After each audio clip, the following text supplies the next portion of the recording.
Assalamualaikum warahmatullahi wabarakatuh. Waalaikumsalam warahmatullahi wabarakatuh.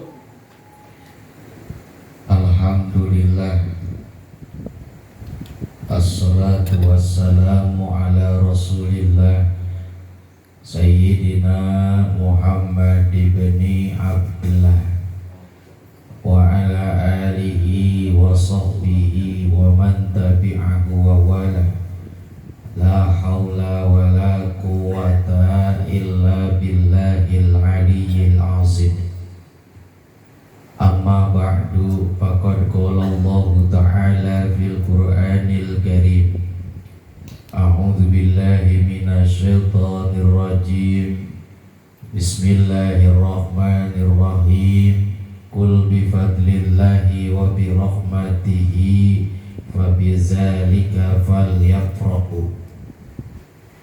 Wa qala an-nabi sallallahu alaihi wa alihi wasallam, fadlul alimi alal abidi ka fadlil qamari alal kawakib. Sadaqallahul azim wa sadaqa rasuluhu wan nabiyul habibul karim. Wa nahnu ala dhalika minasyahidina wa syakirin. Walhamdulillahi rabbil alamin. Hadratil mukarram, segenap para alim, para ulama, para hujat, para tokoh masyarakat, jemaah Majelis Ta'lim Al-Istiqomah, segenap pengurus, wabil khususil khusus Sohibul Bait yang malam hari ini memberikan waktu, tempat, tenaganya untuk kita. Kita doakan beliau Al-Mukarram wal-Muhtaram Ustadz Nur Wahid beserta dengan keluarga senantiasa Allah jadikan keluarganya sakinah, mawaddah, warahmah. Anak-anaknya dijadikan anak yang soleh dan solehah. Kita yang hadir malam hari ini, mudah-mudahan yang sakit diangkat penyakitnya oleh Allah Subhanahu wa ta'ala. Yang punya kesusahan, mudah-mudahan diangkat kesusahannya, digampangkan rezekinya. Mudah-mudahan kita semuanya memperoleh husnul khatimah. Amin ya rabbal alamin. Guru kita Al-Mukarram wal-Muhtaram Al-Ustadz Ansari dan juga Ketua Majelis Ta'lim wal Isyarah Ahlul Mahmud Al-Ustadz Santoso, jemaah yang tidak bisa disebutkan satu persatu malam hari ini yang alhamdulillah ikut hadir. Kita memasuki malam yang istimewa, bulan yang istimewa, tahun baru Hijriah 1445. Doa kepada Allah, mudah-mudahan ya Pak ya, tahun ini menjadi pembuka dari kebaikan, kita lebih istiqomah dalam ibadah. Pengajian kita mudah-mudahan jauh lebih baik. Amal-amal soleh kita mudah-mudahan makin bertambah. Sementara dosa-dosa kita mudah-mudahan semakin berkurang. Kita bisa memperoleh husnul khotimah. Para bapak hadirin yang berbahagia yang dirahmati Allah Subhanahu wa ta'ala, ini malam diawali dengan pembacaan maulid, kemudian dibacakan sejarah kehidupan baginda Nabi, bagaimana akhlak beliau, bagaimana fisik beliau zahiran wa batinan. Mudah-mudahan walaupun baru ya Pak ya, kita sedikit mengenal persis yang dikatakan oleh Syekhul Imam Al-Bajuri. Beliau menyatakan dalam salah satu kalimatnya, inna min tamamil imani ayya'taqidal insan annahu lam yajtami' minal mahasini mislu majtama'a bihi nabiyuna Muhammadin sallallahu alaihi wa alihi wasallam. Beliau bilang, sesungguhnya salah satu dari sempurnanya iman, tanda dia cinta kepada Allah, mahabbah kepada Nabi, meyakini dengan seyakin-yakinnya bahwa Nabi Muhammad itu seorang Nabi yang terkumpul kesempurnaan baik zahir ataupun batin. Tidak ada kesempurnaan yang berkumpul pada diri seseorang melebihi sempurnanya Nabi Muhammad sallallahu alaihi wa alihi wasallam. Ya, tadi kita diingetin bagaimana ilmu itu harus bersanad, menggambarkan Nabi tidak hanya katanya, tapi dari orang yang sikoh terpercaya, berantai dari orang per orang yang langsung menyaksikan bagaimana Nabi kita, Nabi Muhammad. Makanya beliau itu paling sempurna. Bahkan saking sempurnanya dikatakan dalam satu bait syair, Rasulullah itu hakikatnya seorang nabi yang apabila berdiri di samping orang yang ada di dekatnya, maka beliau adalah orang yang paling istimewa. Ya. Andai kata Rasulullah itu berjalan di antara orang yang paling tinggi, maka beliau adalah orang yang lebih tinggi pundaknya. Pokoknya kalau melihat Bapak ada orang kok kumpul dalam satu majlis, kelihatan pesonanya, itu bukan Ustadz Jamal ya, yang ada Ustadz Jamal tenggelam. Ya, kenapa tenggelam? Ada pesona di samping saya yang wajahnya jauh lebih sempurna, kulitnya lebih putih, hidungnya lebih mancung, apalagi jenggotnya kagak nahan buat godahan. Ya, suaranya ketika membacakan maulid, nah itu Pak, kok Ustadz Jamal ada di samping guru kita, yaitu tenggelam. Lah Nabi kita nggak begitu. Beliau adalah seorang Nabi yang apabila muncul di antara makhluk Allah yang paling indah, beliau tampil sebagai makhluk yang terindah. Masya Allah, tidak ada yang menyamai keindahan daripada Nabi kita, Nabi Muhammad. Makanya wajar kalau dikatakan oleh Said Abbas Al-Maliki, rugilah orang yang apabila dibacakan maulid Nabi mahallul qiyam, hatinya masih ragu tentang hadirnya Rasulullah, rugi. Orang yang tidak berdiri memberikan takzim kepada baginda Nabi berarti dia melupakan kesempurnaan dari Rasulullah Sallallahu Alaihi Wasallam, zahiran wa batinan.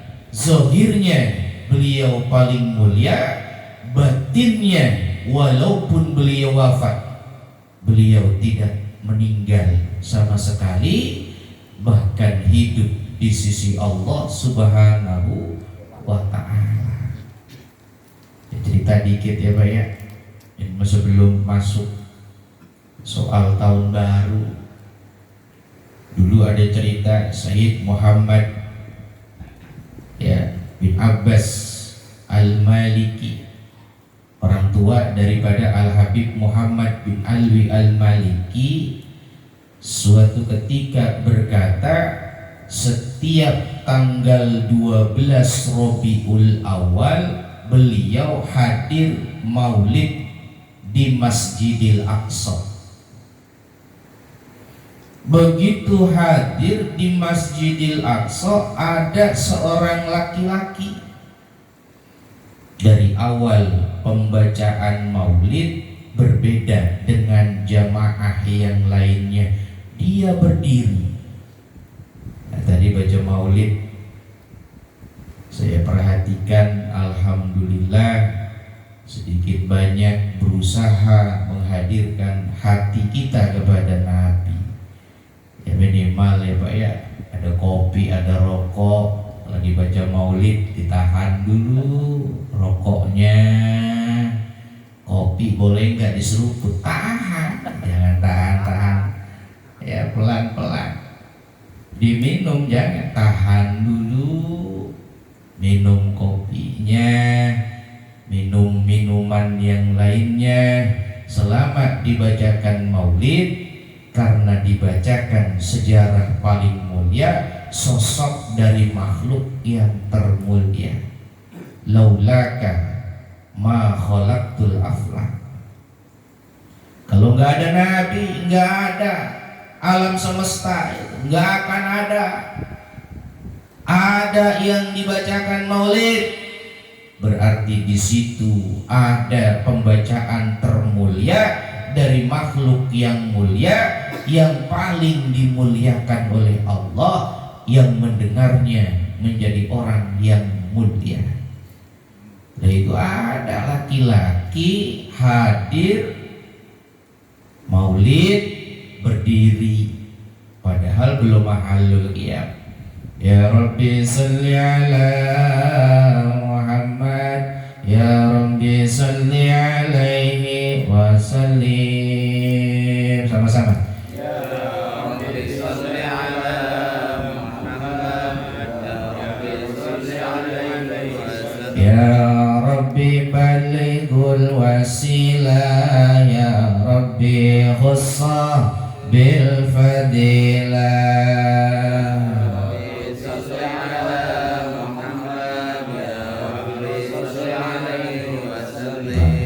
Kalau dibacakan maulid dari pertama berdiri, orang-orang bingung Pak, ini orang kok berdiri padahal belum mahallul qiyam, duduknya tidak dilakukan, berdiri dengan takzim, tangannya ditepuk di bagian tengah.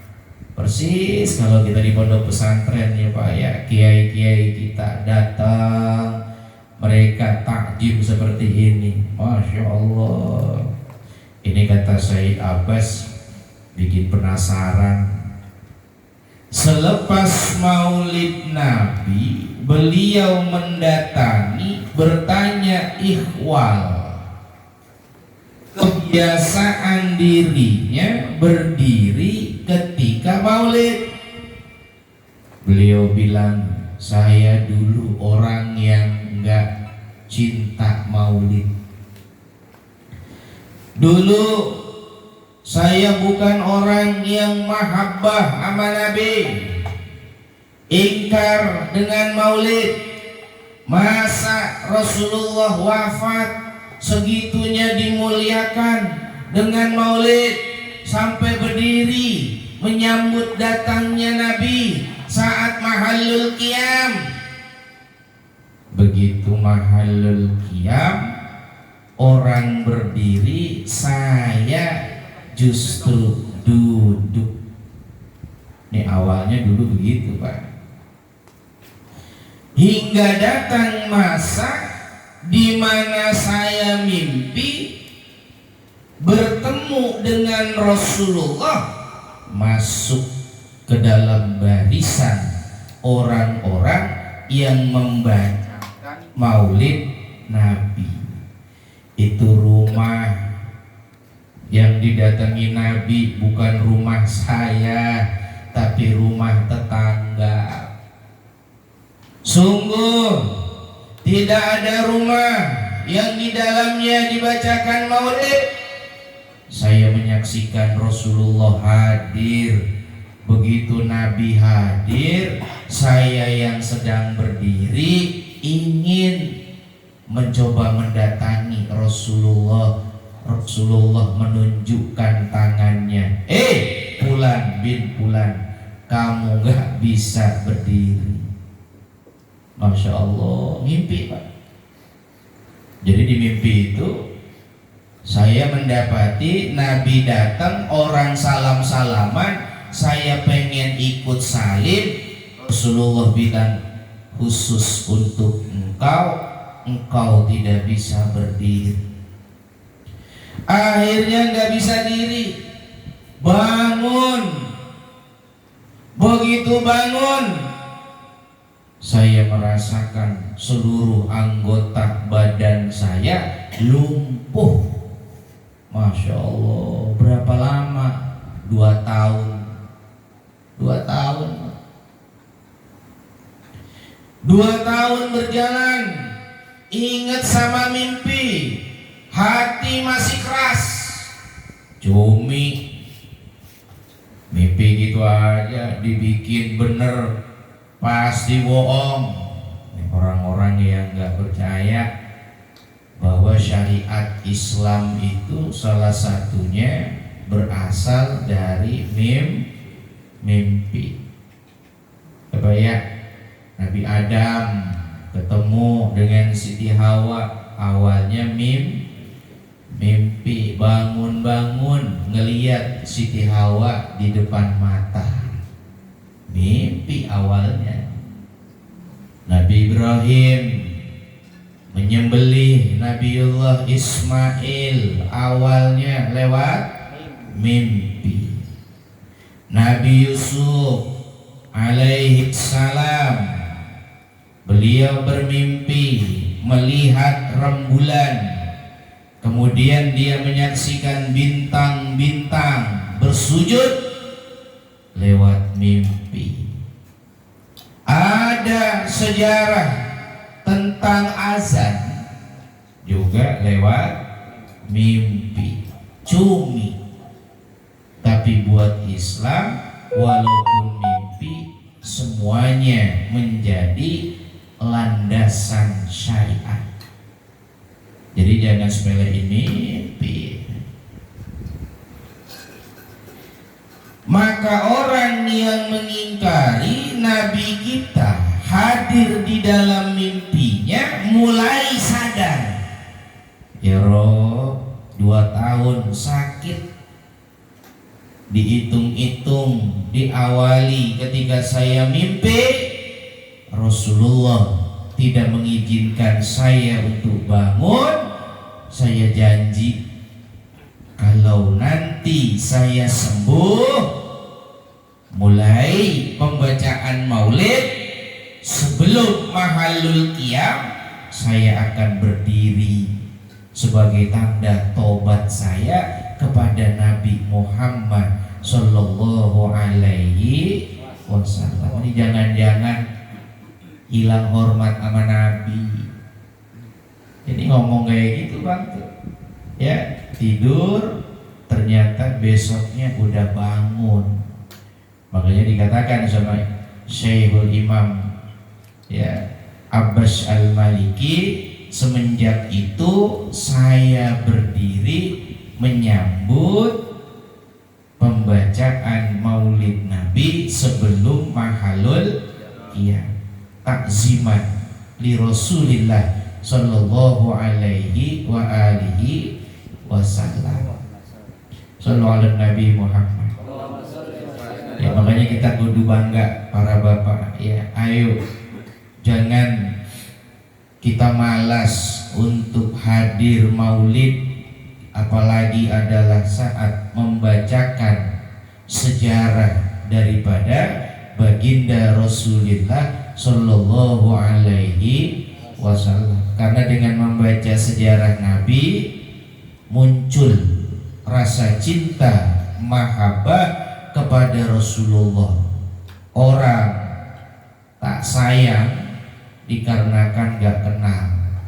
Tapi kalau kita kenal dengan Nabi, lama-lama kita menghadirkan rasa cinta dan sayang kepada beliau. Ya mudah-mudahan majelis kita, tempat kita berada senantiasa diberkahi oleh Allah Subhanahu wa ta'ala. Amin ya rabbal alamin.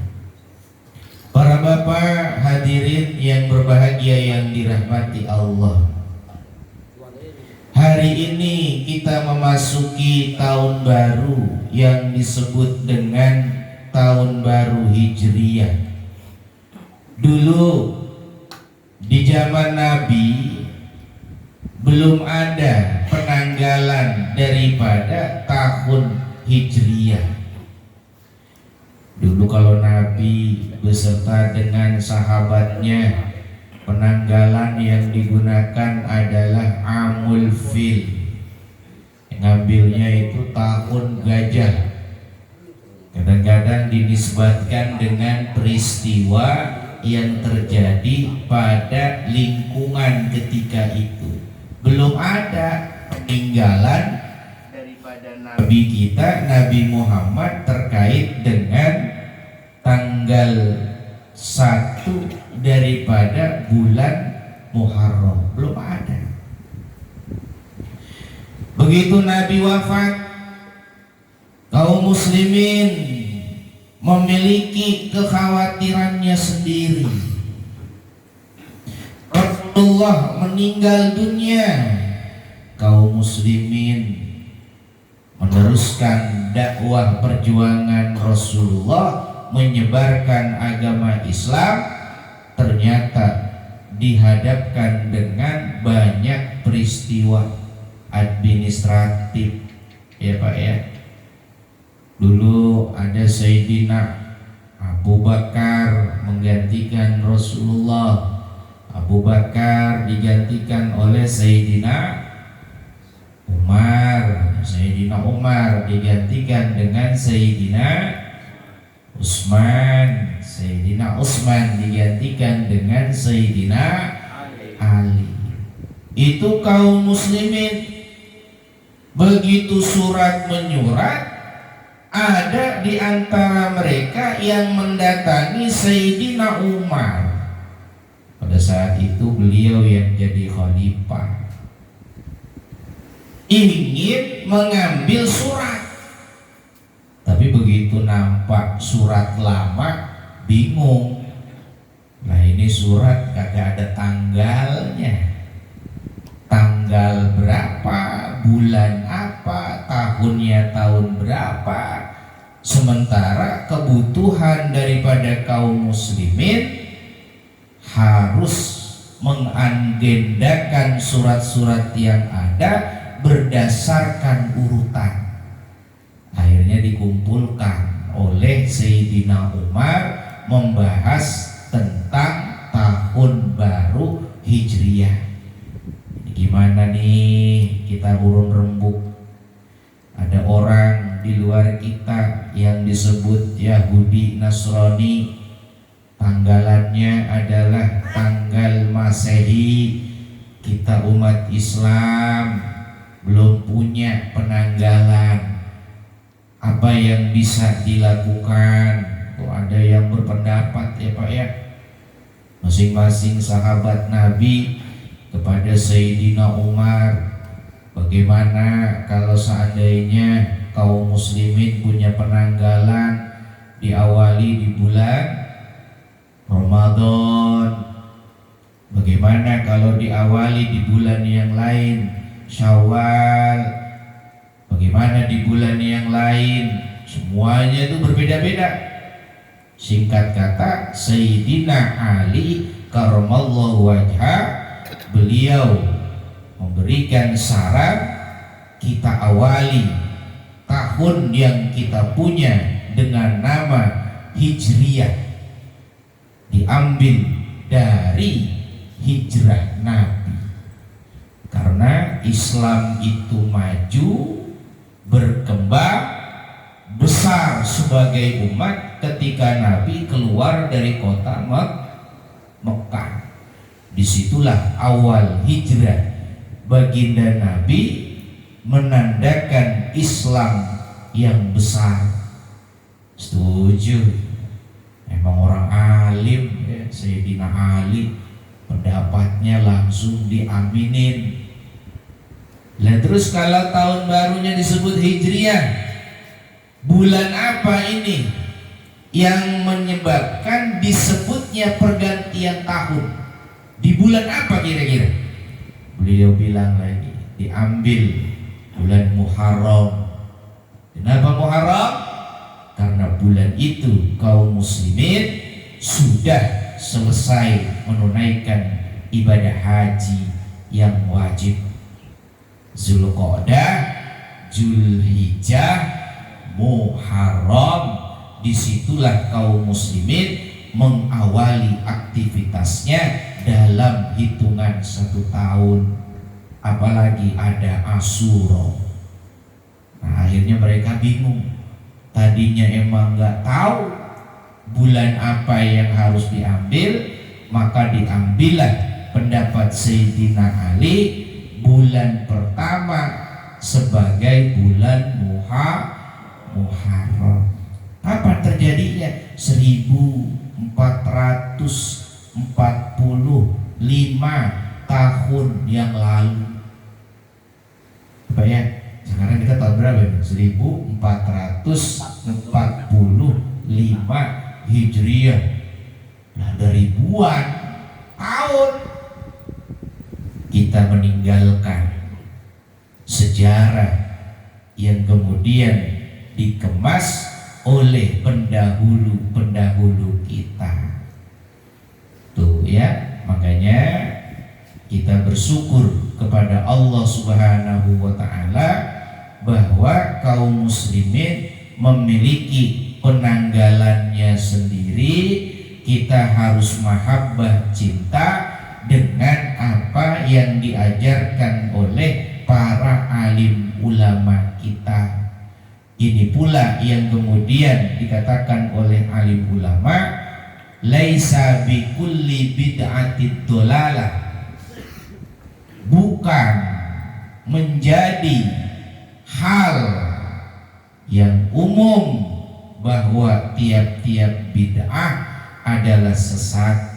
Ada yang baru yang tidak dicontohkan oleh baginda Nabi, namun baik dan tidak bertabrakan dengan syariat. Maka hadirlah tahun baru Hijriah. Ini Pak ya, dalil. Kadang-kadang kalau kita sama saudara kita bilangnya pokoknya kullu bid'ati dolalah, yang baru-baru gak boleh, hukumnya sesat. Padahal sejarah tahun baru Hijriah pun pada hakikatnya muncul baru setelah Nabi kita Rasulullah wafat. Tapi mereka tidak mengingkari kebaikan yang ada di dalamnya, sehingga tidak bertabrakan dengan nilai-nilai syariat. Para bapak yang berbahagia yang dirahmati Allah Subhanahu wa taala. Syekhul Imam Abu Bakar bin Muhammad Asy-Syattar di dalam kitab I'anatul Talibin, beliau menyatakan mulianya bulan Muharram dipilih sebagai bulan pertama sebagai bulan yang menentukan tanggal daripada pergantian tahun Hijriah. Dikarenakan ini bulan Muharram memiliki keutamaannya sendiri di hadapan Allah. Ini bulan Muharram disebut dengan Syahrullah. Jumlahnya 4. Ya. Dan Nabi menyatakan Syahrullah ini 3 diantaranya berurutan, 1 diantara 3 terpisahkan. Masih ingat kira-kira bulan apa aja nih Pak? Zulqa'dah, Zulhijjah, Muharram. Nah, ini 3 bulan berturut-turut. Zulqa'dah, Zulhijjah, Muharram, kemudian yang terpencal sendirian disebut bulan Rajab. Ya, bukan Ramadan. Bulan Rajab. Sehingga Nabi mensifati 4 bulan ini dengan sebutan Syahrullah. Itu ada hadis Nabi ya, yang terkenal. Beliau menyatakan innar Rajaba syahrullah.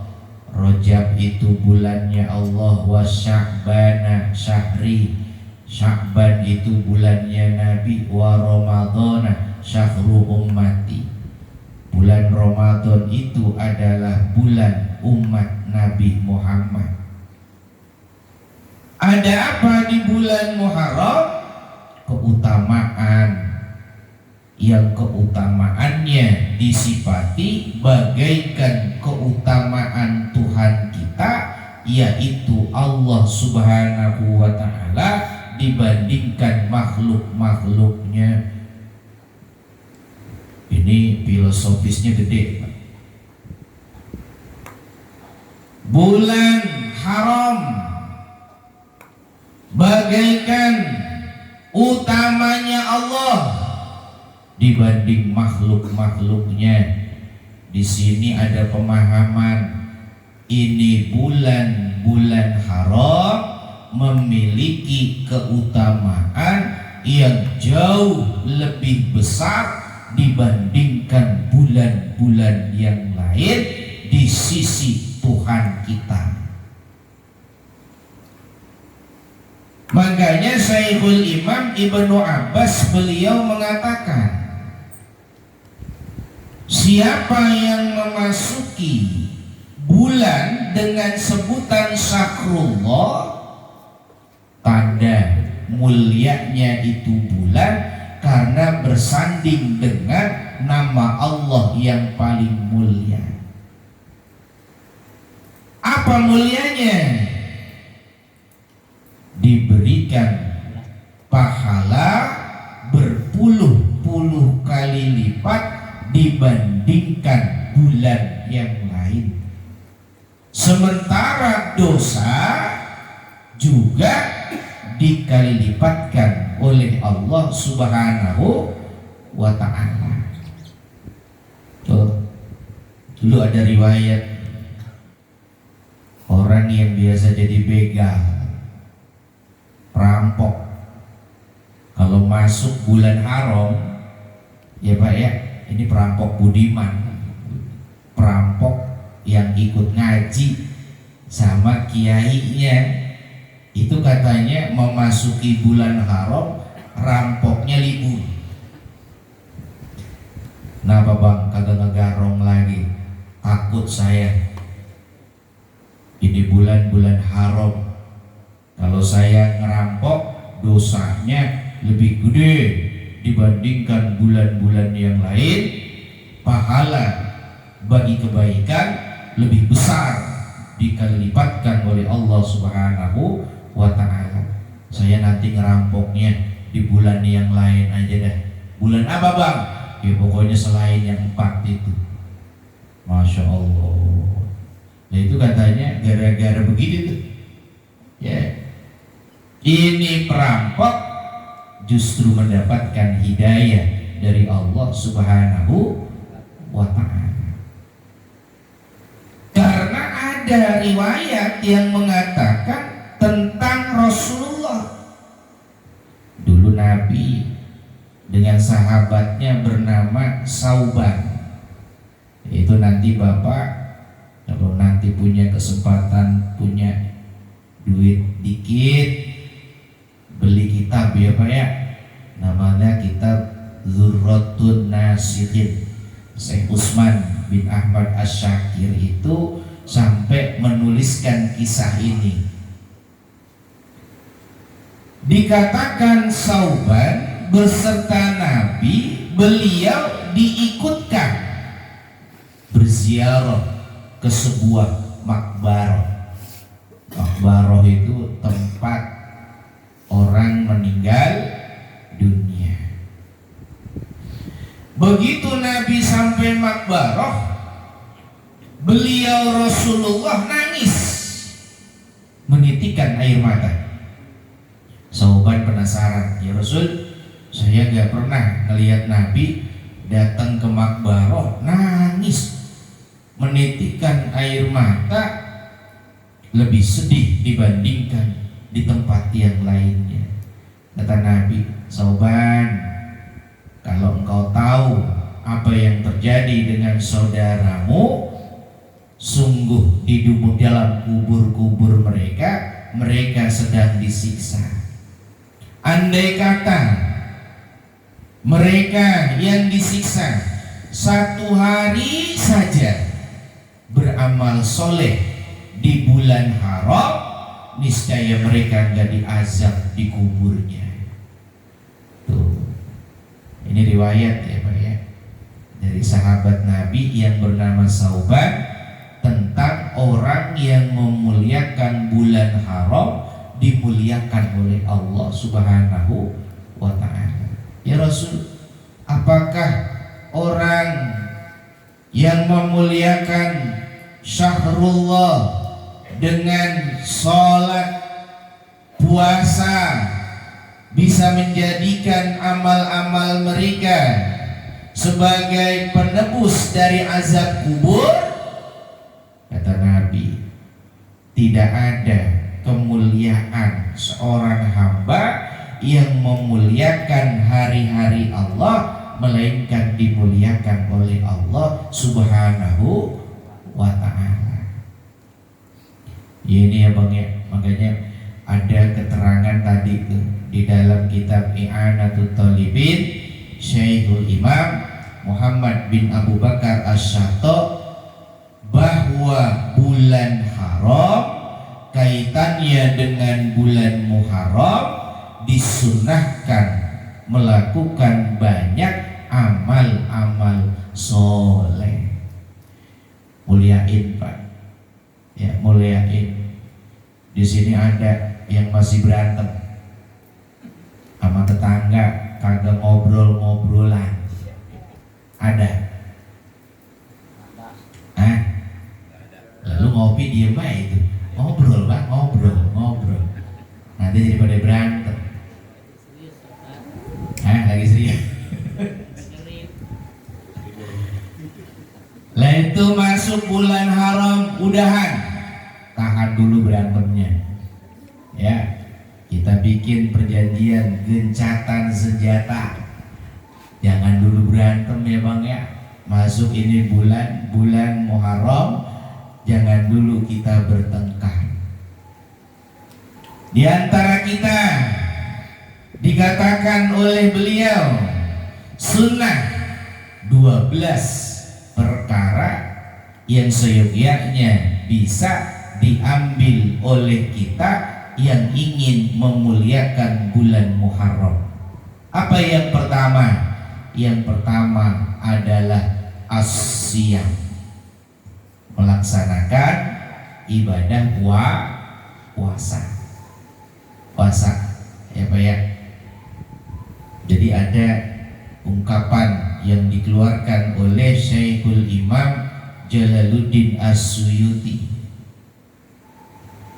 Beliau mengatakan, kenapa puasa itu masuk dalam salah satu amal utama di dalam Islam? As-syukru lillahi yasulu bi anwa'il ibadah. Hakikat orang yang melakukan amal soleh sebetulnya bertujuan menghadirkan rasa syukur kepada Allah Subhanahu wa ta'ala.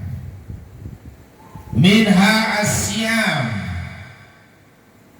puasa, karena Nabi kita adalah Nabi yang mengajarkan pertama kali tanda syukur kepada Allah dengan cara berpuasa.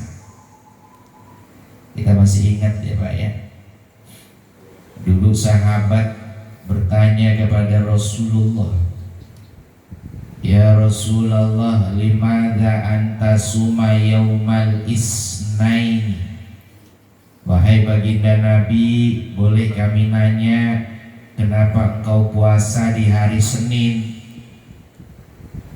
Nabi kesenangannya puasa di hari Senin. Apa kata Nabi?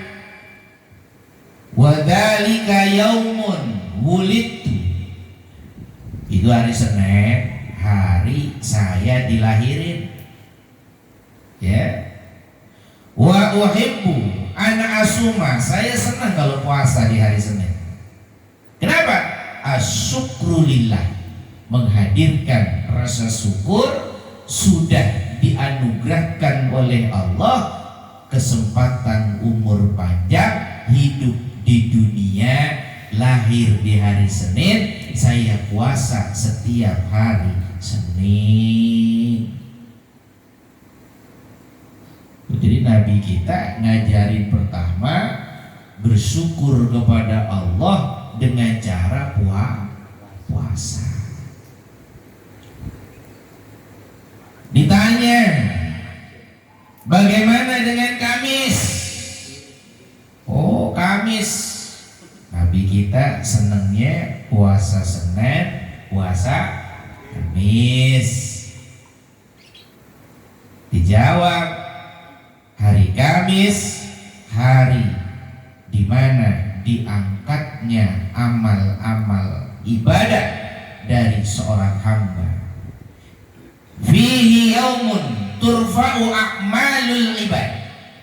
Pokoknya di hari Kamis itu hari di mana amal manusia disetor mingguan kepada Allah dari malaikat penjaga, malaikat yang disebut Raqib Atid. Saya pengen ketika amal saya naik, saya dalam kondisi beribadah kepada Allah Subhanahu wa ta'ala. Sallallahu ala Nabi Muhammad. Nah itu Nabi kita Pak. Makanya kita kudu syukur, alhamdulillah. Masuk ini pada bulan Muharram, bulannya Allah, bulan di mana Allah melipatkan kebaikan dari amal soleh dengan gedenya pahala, disyukuri dengan cara puasa. Ini saya bacain ya Pak ya. Di sini ada keterangan Syekhul Imam Abu Lais As-Samarqandi di dalam kitab Tanbihul Ghafilin, bab daripada fadilah berpuasa di hari Asyura. Hari Asyura ini hari yang ke-10 di bulan Muharram. di mana Ibnu Abbas radhiyallahu anhuma beliau menyatakan bahwa Nabi Muhammad sallallahu alaihi wasallam beliau menyatakan, siapa orang yang puasa pada tanggal 10 bulan Muharram, tanggal 10 bulan Muharram, maka Allah Subhanahu wa ta'ala memberikan pahala 10.000 daripada ibadahnya malaikat. Ini hadis Nabi ya Pak ya. Kita dapati di dalam kitab Tanbihul Ghafilin, orang yang puasa tanggal 10 bulan Muharram, maka di tanggal 10 bulan Muharram tersebut dengan Asyura, pelakunya diberikan pahala bagaikan pahala ibadah yang dilakukan oleh 10.000 malaikat Allah. Sallallahu ala Nabi Muhammad. Nah, jadi masalahnya kita mau percaya apa enggak gitu ya. Yang kedua, mau atau tidak mengamalkan berpuasa pada tanggal 10 bulan Muharram, ya disebutnya Asyura. Ya, ini hanya bagian kecil Pak. Ya karena Muharram itu terhitungnya dari tanggal 1 sampai dengan akhir bulan. Tapi Nabi mengkhususkan Asyura, puasa di tanggal 10-nya dengan fadilah yang berbeda. Nanti kita bahas sedikit ya, kenapa kok Nabi memilih supaya kita puasanya itu disunahkan pada Asyura. Kemudian Rasulullah mengatakan, siapa orang yang berpuasa, puasanya di tanggal 10 bulan Muharram, Allah memberikan pahala 10.000 pahala orang yang haji dan umroh. Sallallahu ala Nabi Muhammad. Ini penting nih ya, yang lagi pengen haji, yang lagi pengen umroh, jarang-jarang kita dapat haji umroh 10.000 kali. Ada nggak yang haji umroh 10.000 kali? Jarang ya, paling banter kita 63 kali ya seumur hidup kalau umur kita panjang. Tapi kalau yang ibadah 10.000 kali haji dan umroh, berarti perlu ratusan tahun, ribuan tahun kita punya umur. Tapi hanya dengan puasa 1 kali Allah berikan pahalanya. Kapan? 10 bulan Muharram. Ya mudah-mudahan ya Pak ya, belum lanjut ini, belum lewat ya, kita masih tanggal berapa? Tanggal 2 ya udah masuk tanggal 2 ya, kencengin ikat pinggangnya. Besok di tanggal 10 diniatin puasa yang disebut dengan Asyura ya, insyaallah ya Pak ya, amin ya rabbal alamin. Siapa orang yang puasa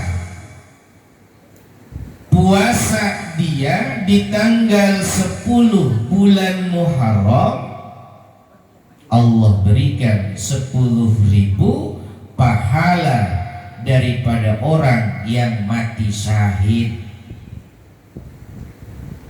Siapa yang mati syahid? Mereka yang berjuang menegakkan agama Allah. Itu di Al-Quran sampai di alam ya. Wala aksabannalladzina kutilu fi sabilillahi amwata bal ahya'un inda rabbihim yurzakun.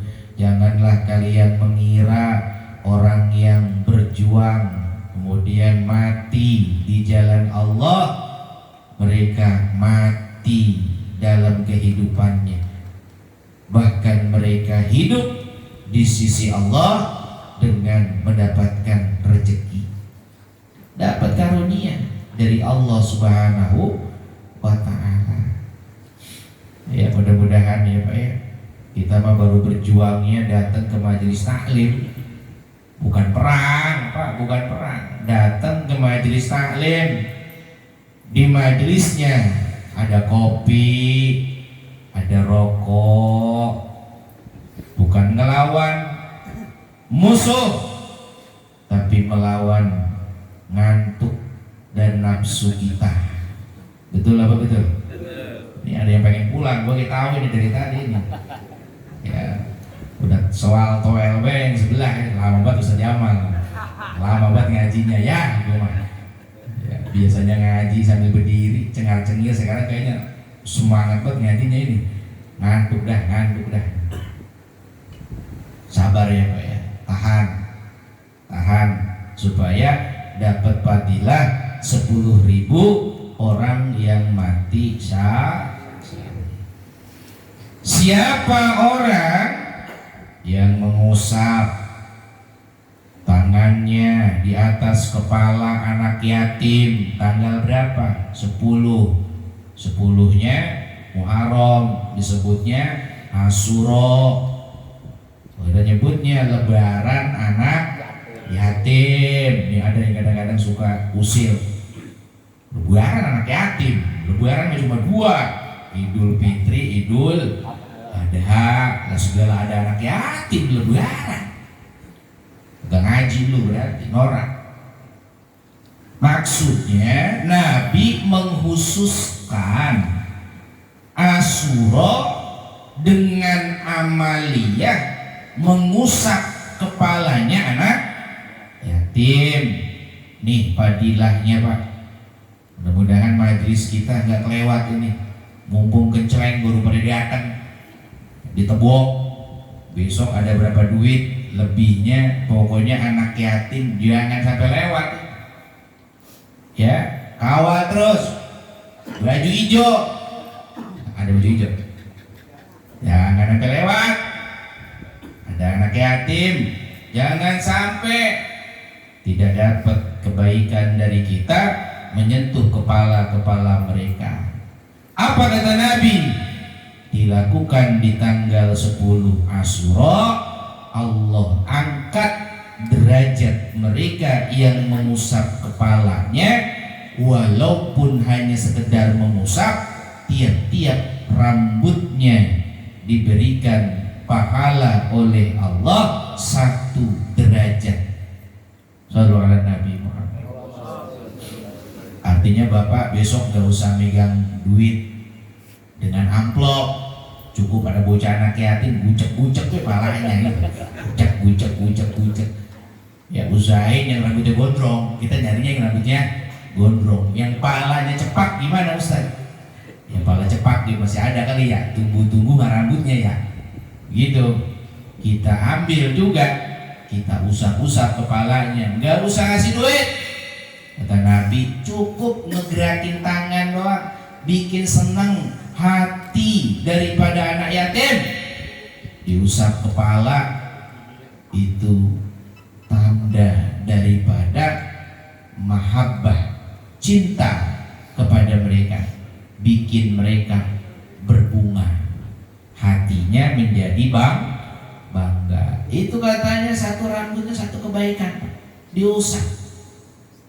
Padahal konsepnya manja bil hasanati falahu asru amsalihah. 1 kebaikan dari umat Nabi dibalas 10, 1 rambutnya dikalipatkan 10. Kalau di luar bulan haram. Kalau bulan haram bisa jadi dikali lipatkan beratus-ratus kali lipatnya. Shallallahu ala Nabi Muhammad. Ya, jadi ayo ya, siapin amplop, udah ada amplop. Mumpung masih hangat, ya diem baik nih. Keluarin, bagiin sekarang. Tuh amplopnya, Bapak, ini amplop khusus anak yatim.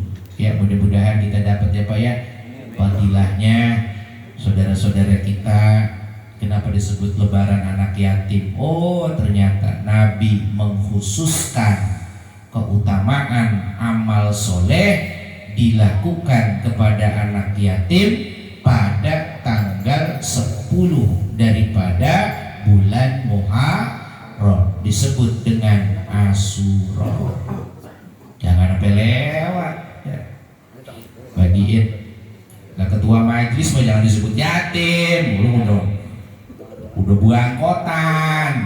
Ya, kemarin ada yang nanya itu, Ustaz, kapan sebetulnya disebut sebagai yatim?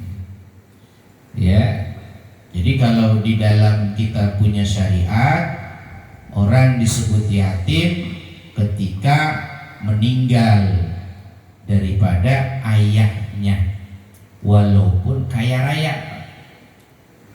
Jadi nanti di antara kita ada yang meninggal ayahnya, berarti kita punya predikat yatim. 2, disebut yatim saat belum berusia akil baligh. Berapa usia akil baligh?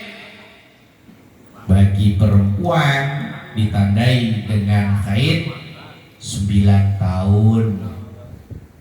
Ada baligh bil ihtilam, walaupun belum 9 tahun tapi udah mimpi beger. Mimpi apa itu? Mimpi ketemu bidadari. Opik. Ya, biasanya mimpi beger menyebabkan mimpi yang nikmat. Nah ini Pak, berarti katanya udah masuk akil baligh bil ihtilam. Tapi kalau bisit mimpi yang nggak ditemui, umurnya genap 15 tahun, berarti itulah masanya akhir akil baligh. 15 tahun biasanya anak kelas berapa ya? Kelas 3 SMP, SMA udah jangan disebut yatim. Nanti yang ngebagi-bagiin panitia jangan ngambil yang SMA, apalagi kayak Bang Ipul ya, yang udah beremosan lah kagak dapet Bang santunan anak yatim gitu ya. Ini mudah-mudahan nanti jadi perhatian kita. Jadi yang didahulukan adalah yang secara syariat ditentukan sebagai yatim.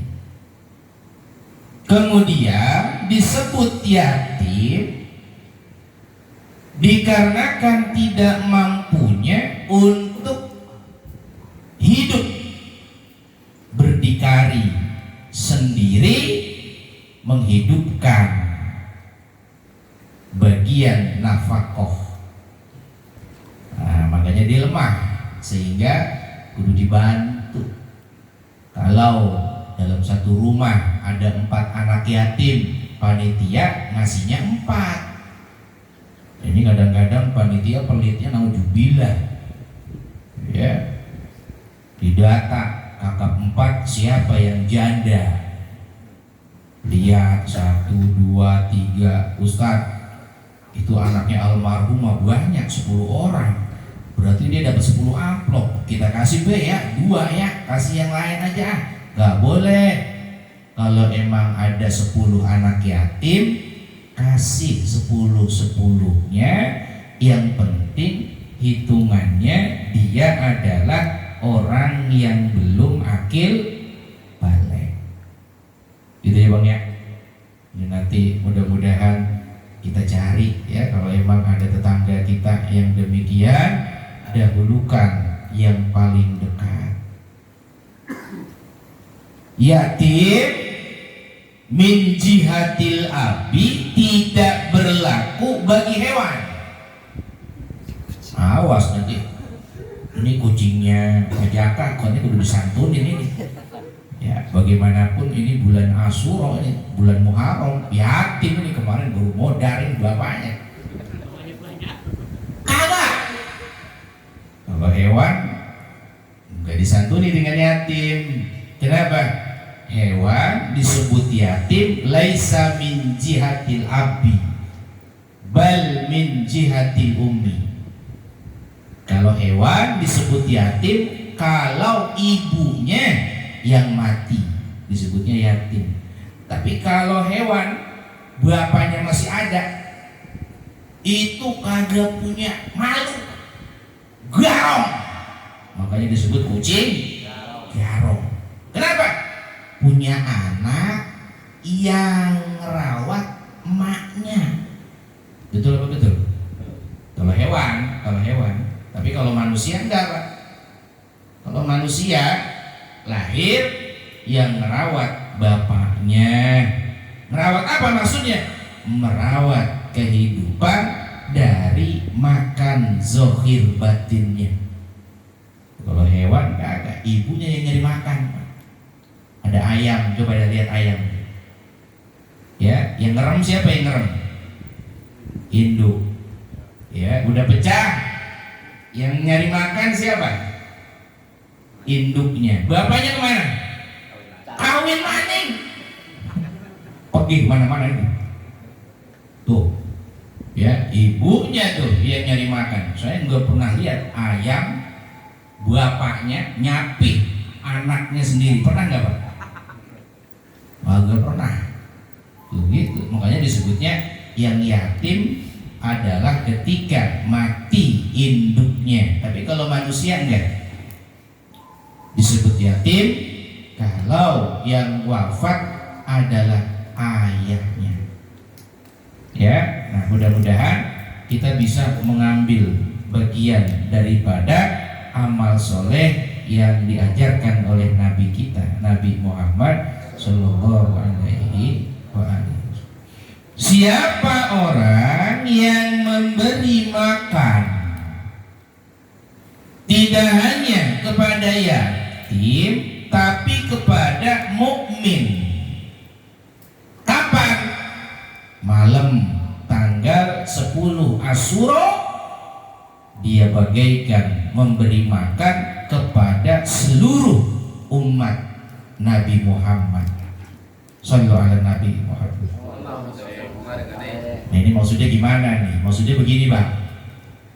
Tadi kan yatim tuh ya, anaknya tuh palanya diusap, dikasih sama kita sodako, uang dan lain sebagainya. Yang kedua kata Nabi, jangan cuma ke yatim, tapi mukmin. Siapapun orang yang beriman kepada Allah kita santunin.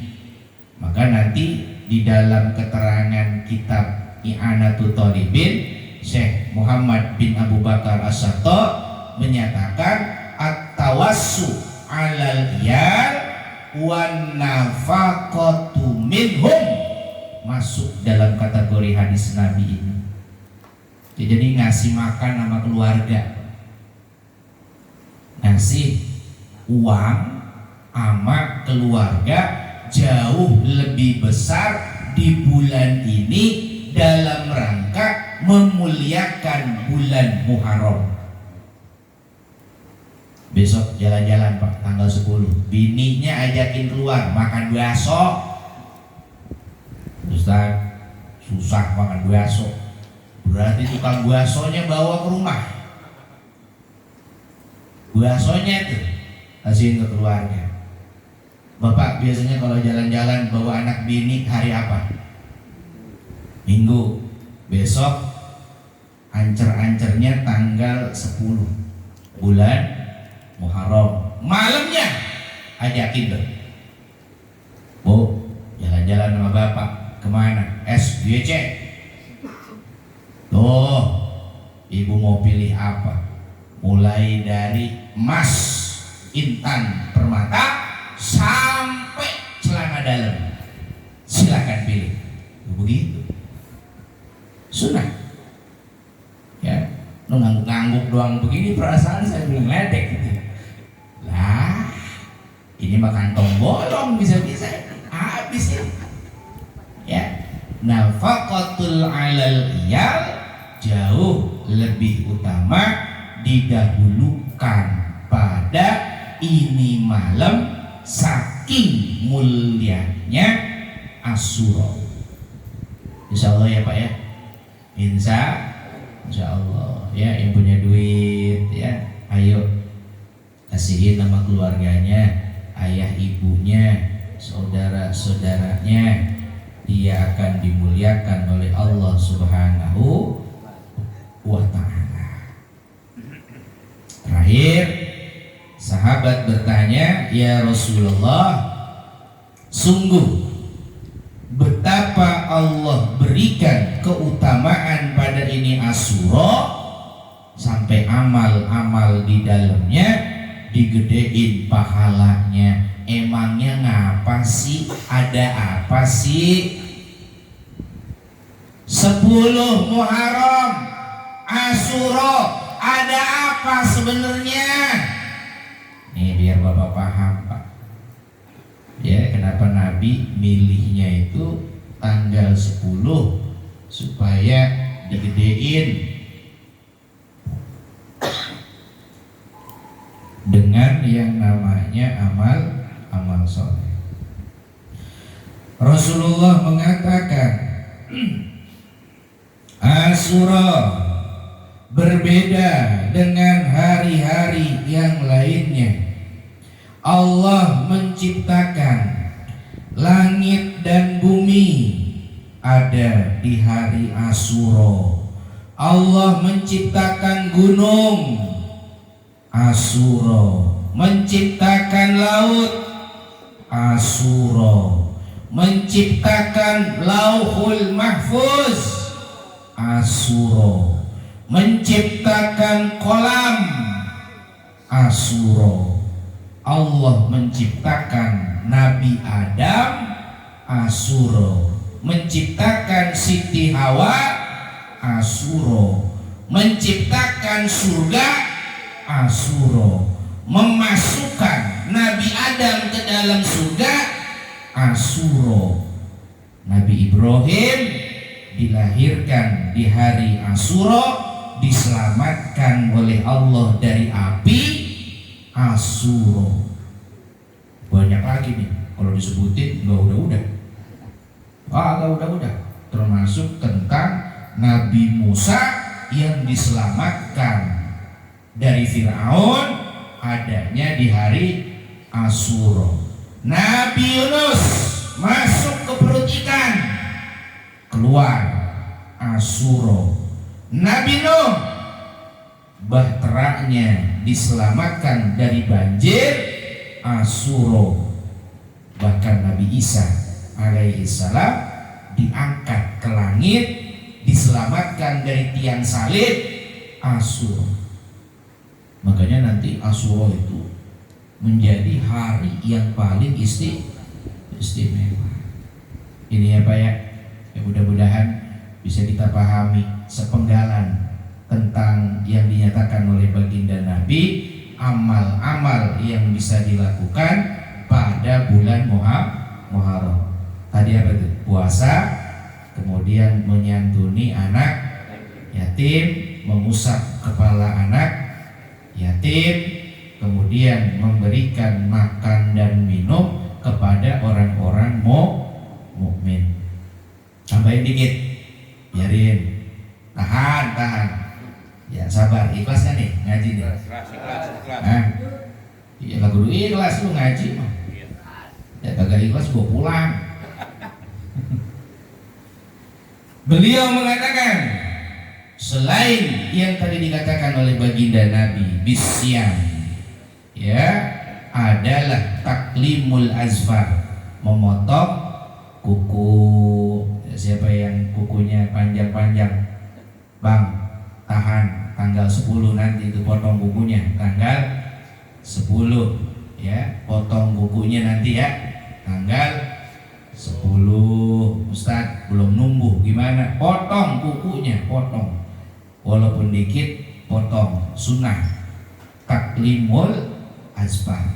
Iktihal, menggunakan celak mata. Apa itu celak mata itu? Ya, itu celak yang terbuat dari batu ismit berwarna hitam. Batunya bukan dari Indonesia, melainkan dari Jazirah Arab. Ini digunakan sebagai sifat mata. Biasanya ditaruh sebagai celak. Tuh, ya biasanya di sini tuh. Ya, mata bagian bawah dikasih tuh warna hitam. Kita nyebutnya apa berarti? Sifat. Sunnah, ya. Cuma dari ismit. Kagak ada ismitnya Ustaz. Arang gimana arang? Hantem ya udah. Kalau di spidol yang permanen lebih bagus itu. Sunnah. Ambil hitamnya. Ya. Nanti bukannya nambah ganteng, nambah gagah, ya nambah serem ya. Iya, jadi kayak Upin Ipin nanti kita. Jadi ismit, ya Pak ya, menggunakan celak mata. Itu sunnah. Dalam sebuah riwayat dikatakan baginda Nabi sosok daripada seorang manusia yang matanya seperti bercelak, padahal beliau tidak memakainya. Jadi bagian mata Nabi itu kelihatan ada celaknya. Padahal katanya jarang ditemukan oleh sahabat Rasulullah itu bercelak mata, tapi beliau seolah-olah bercelak. Masya Allah. Sallallahu ala Nabi Muhammad. Ya, saya pengen ngeliat tuh Jikri sekali-kali bercelak mata kayak gitu, kayak apa Jikri itu ya.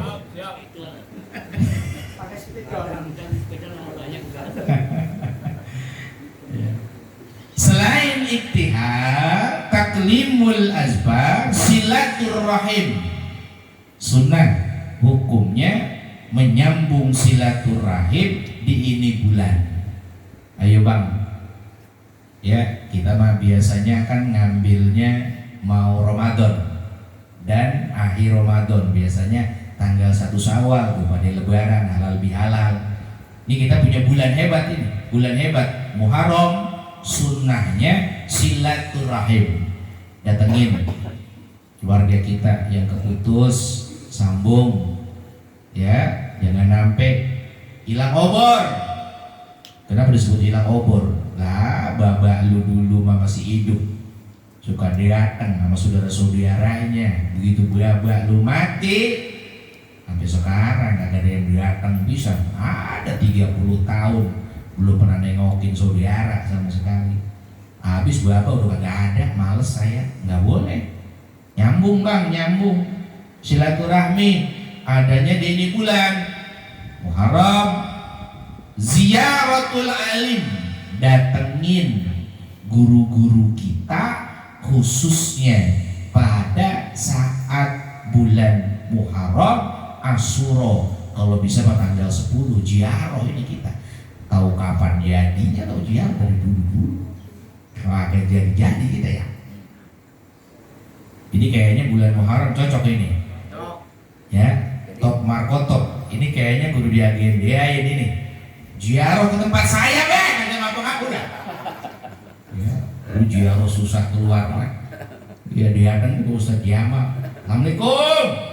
Ngambil kesunahan bulan Muharram. Ziaratul alim. Tadi saya sediain Pak kopi. Ya syukur-syukur nanti kita bisa ziarah ke guru kita yang jauh. Pak di sini kita sering didatengin guru kita, betul ya? Contoh nih, ini ada ustaz kita nih, guru kita di sini. Datengin rumahnya. Tuh gitu. Jangan takut. Insya Allah ustaz mah banyak pendiaringannya. Ya, kita pasti akan disuguhin yang aneh-aneh itu dia. Ya, guru kita pernah siapa lagi kemarin? Habib Haikal Habib Ja'far, ayo silaturahmi kita ke sana. Siapa lagi? Ustadz Rahmat, Ustadz Said. Datangnya kita lagi ke sana. Ayo, bereret deh. Assalamualaikum. Loh, kaget dia. Ya, mau ngapain Pak ini pada datang ke rumah saya? Kata Ustadz Jamal, hukumnya sunnah di bulan Muharram ziarah orang alim. Kita datang Ustadz bareng-bareng.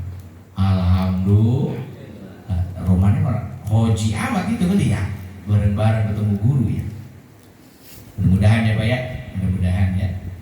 Walaupun kita nggak ngambil yang ini, ngambil yang itu, ya nggak bisa yang itu, yang ono. Pokoknya yang paling gampang buat kita dari 12 amalan yang disunahkan di bulan Muharram.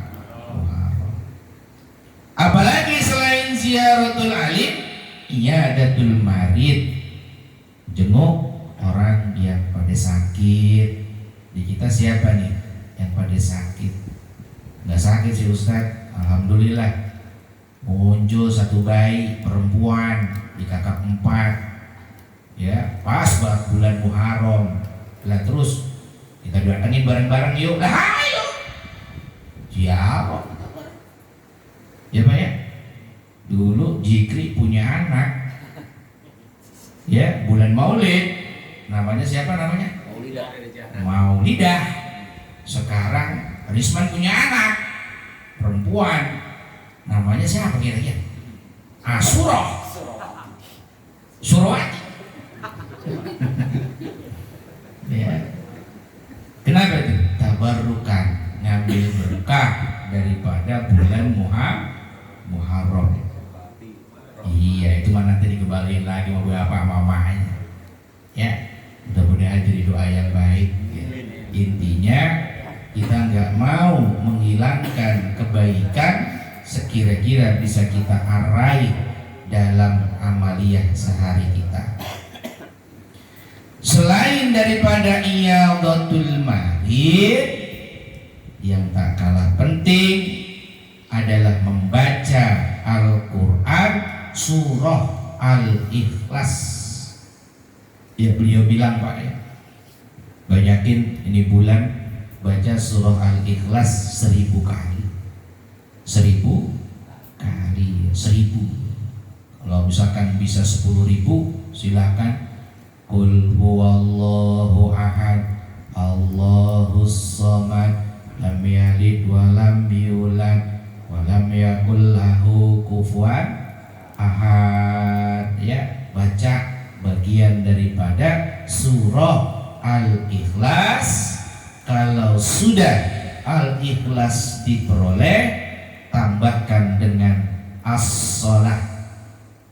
Laksanakan sholat yang cakep, sunnah yang dibawa oleh baginda Nabi Sallallahu Alaihi Wasallam. Makanya di dalam Islam dikatakan amaliyah paling utama, yang paling agung pahalanya adalah sholat. Ibadah yang nanti di kuburan ditanya sebagai baiknya amal yang lain, sholat. Kalau sholatnya bagus, yang lainnya ikutan bagus. Loh kenapa kok sholat? Karena sholat tanda syukur yang paling besar kepada Allah Subhanahu wa Ta'ala sebelum puasa. Begitu Pak. Ya, makanya sholat dulu yang paling agung, katanya itu tanda syukur paling gede itu apa? Sujud. Letakkan kepalamu yang kau anggap mulia ke tempat yang paling hina, khusus di hadapan Tuhan Allah Subhanahu wa Ta'ala. Ayo hinakan dirimu dengan sujud kepada Allah. Sholat.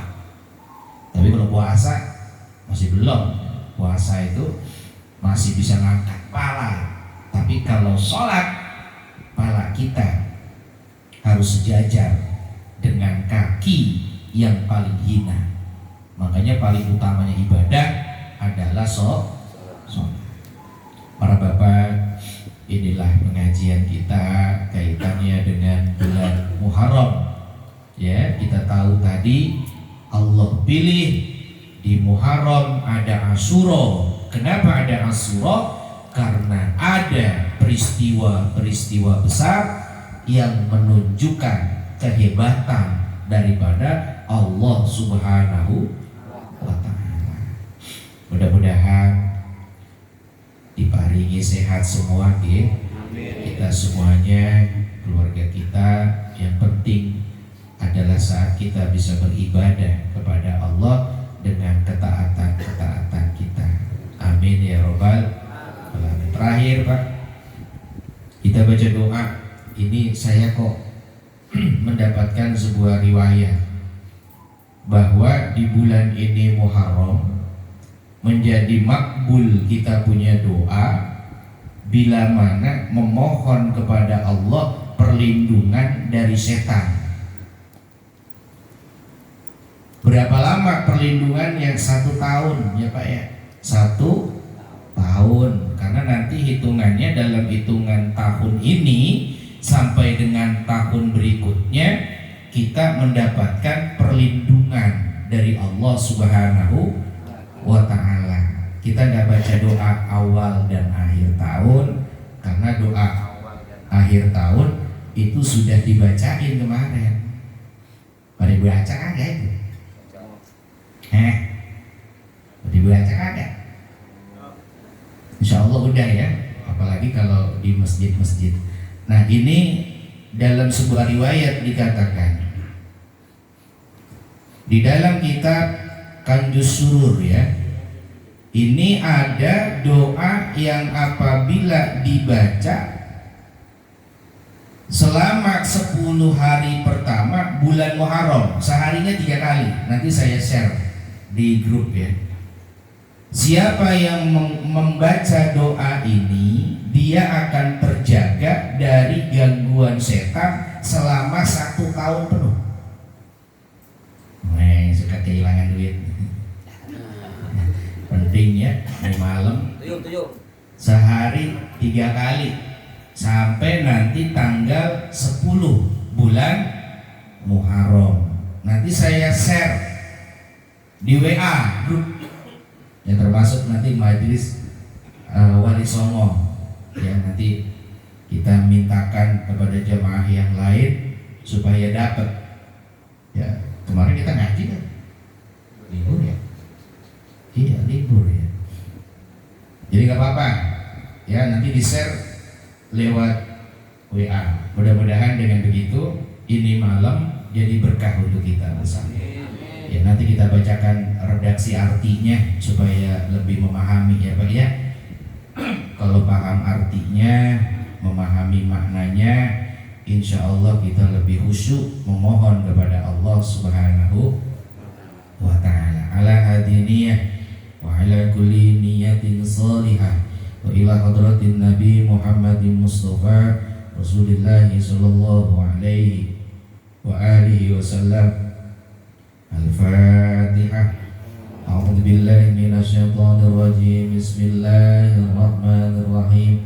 Alhamdulillahi rabbil alamin arrahmanir rahim maliki yaumiddin. Iyyaka na'budu wa iyyaka nasta'in ihdinas siratal mustaqim siratal ladzina an'amta 'alaihim ghairil maghdubi 'alaihim waladdallin. Amin. A'udzu billahi minasyaitonir rajim. Bismillahirrahmanirrahim. Alhamdulillahi rabbil alamin. Hamdan syakirin, hamdan na'imin, hamdan yu'adhi ni'amahu wa yukafi mazidah. Ya Rabbana lakal hamdu wa lakal syukru wa lakal mulku kama yanbaghi li jalali wajhikal karim wa ajimi sultanik. Allahumma salli ala sayyidina Muhammad wa ala ali sayyidina Muhammad. Allahumma innaka qadimun wa hadzal 'amul jadid qad aqbala wa sanatun jadidatun qad aqbalat. Nas'aluka min khairiha wa na'udzubika min syarriha wa nastaghfika fawataha wa syughlaha warzuqnal ismata minasyaitonir rajim. Allahumma innaka salatta alaina aduwan basiran bi'uyubina wa matli'an ala auratina min baini aydina wa min khalfina wa an aymanina wa an syama'ilina yarana huwa wa qabiluhu min haitsu la narahu. Allahumma ayishu minna kama ayastahu min rahmatik wa qanzuhu minna kama qannaztahu min afwik wa ba'id bainana wa bainahu kama hulta bainahu wa baina maghfiratik innaka qadirun ala dhalik wa anta al-fa'alul lima nurid wa anta al-fa'alu lima turid. Wa sallallahu ala sayyidina Muhammad wa ala alihi wa sahbihi wa sallam. Ya Allah, Engkau adalah zat yang maha terdahulu. Tahun ini adalah tahun baru yang telah menjelang, tahun baru yang telah datang. Kami mohon kepadamu ya Rabbana, kebaikan-kebaikan di tahun ini. Kami mohon perlindungan darimu dari keburukan-keburukan di tahun ini. Kami mencukupkan diri kepadamu ya Allah dari kehilangan kesempatan dan kesibukan-kesibukan di tahun ini. Maka berilah kami rizki bisa terlindung dari setan yang terkutuk. Ya Rabbana, Engkau memberikan kekuasaan setan yang menjadi musuh bagi kami, bisa melihat kekurangan-kekurangan kami, bisa mengetahui celak-celak kami dari depan, dari belakang, kanan, kiri kami. Mereka dan golongan mereka bisa melihat kami, sementara kami tidak bisa melihat mereka. Ya Rabbana, putus asakanlah mereka dari kami, sebagaimana Engkau putus asakan mereka untuk mendapatkan rahmat-Mu. Putus asakan harapan mereka dari kami, sebagaimana Engkau menjadikan mereka putus asa harapan daripada ampunan-Mu. Jauhkanlah mereka dari kami ya Rabb, sebagaimana Engkau menghalangi mereka dari maaf-Mu. Engkaulah zat yang mampu untuk melakukan itu semuanya. Ya Rabbana, ya Karim, Engkaulah zat yang maha menghendaki. Salawat dan salam semoga tercurahkan untuk junjungan kita Nabi Muhammad sallallahu alaihi wa alihi wasallam, keluarga dan juga para sahabatnya. Rabbana innaka antas samiul alim wa tub alaina innaka antat tawwabur rahim wahdina wa wafiqna ila shiratikal mustaqim wa najina minal qaumil kafirin wa rahikna bis salihin wa tawaffana muslimina birahmatika ya arhamar rahimin. Allahumma la tada' lana dhanban illa ghafarta wa la hamman illa faradta wa la daynan illa qadaita wa la maridan illa syafaita wa la hajatan min hawaijid dunya wal akhirah illa qadaitaha ya arhamar rahimin.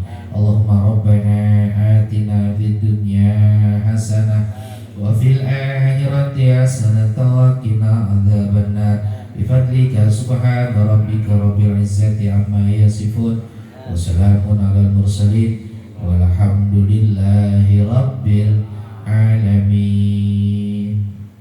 Para bapak, inilah pengajian kita untuk tanya jawabnya, sambil nanti selepas kita menyampaikan sesuatu ya kaitannya dengan kumpulan daripada majlis kita di Majlis Al-Istiqomah. Mohon maaf bila taufiq wal hidayah. Assalamualaikum warahmatullahi wabarakatuh. Waalaikumsalam warahmatullahi wabarakatuh.